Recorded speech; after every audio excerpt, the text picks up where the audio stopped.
Guys, today we're unboxing the 10 factory rear axle shafts. This particular one is for a Jeep TJ. Sweet sticker. We've got press-in studs. We'll show you guys how to do those here shortly.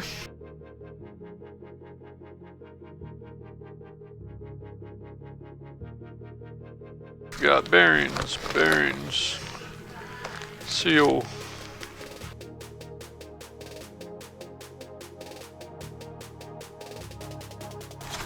And there's our axle shaft.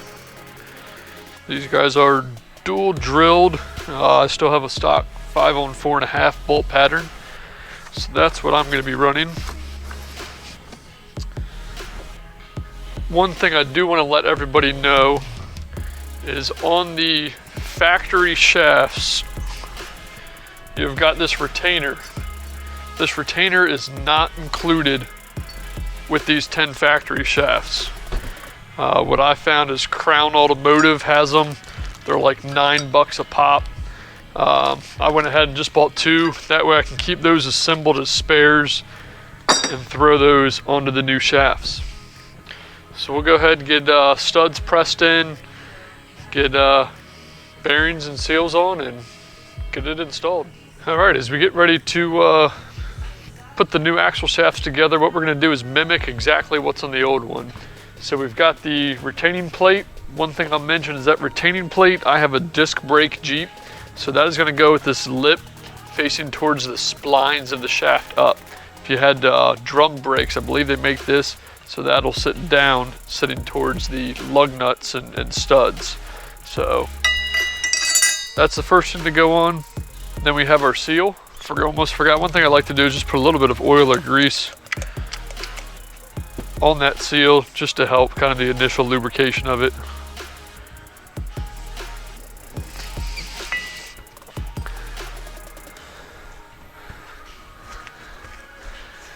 After our seal is going to be our bearing. You'll notice you've got your race kind of built in and a retainer there. Make sure that retainer is towards the down, that race is facing up. That's going to be pressed on in just a moment here. And then we've got our retainer as well. Now we're going to go over to the press and get everything pressed on.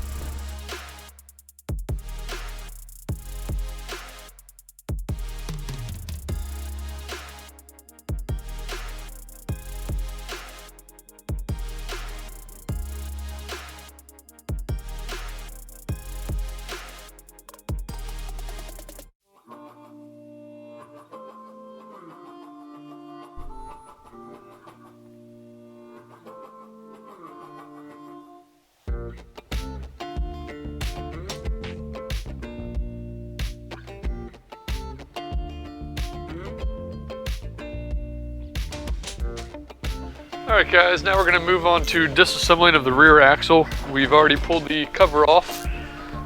Calipers are going to come off just like your fronts pretty much. We've got some 13mm bolts back here. Remove your calipers.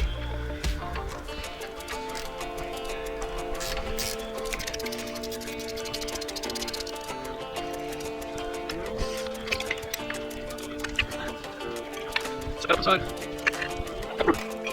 Now in our Dana 44, we've got to remove the backing plates of the axle shaft so we can slide that shaft out.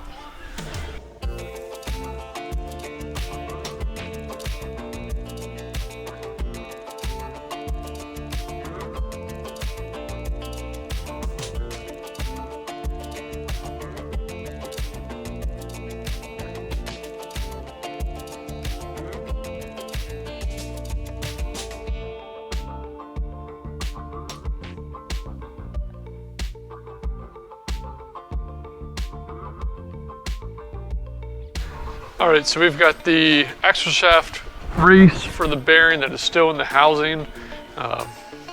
Best way I know to do it is take like a crow's foot crowbar and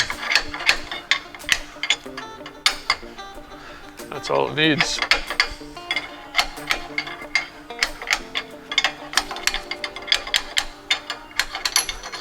Just kind of work it around in a circle and that'll get that out. That way you can get the new shaft with the new bearings and races back into the housing.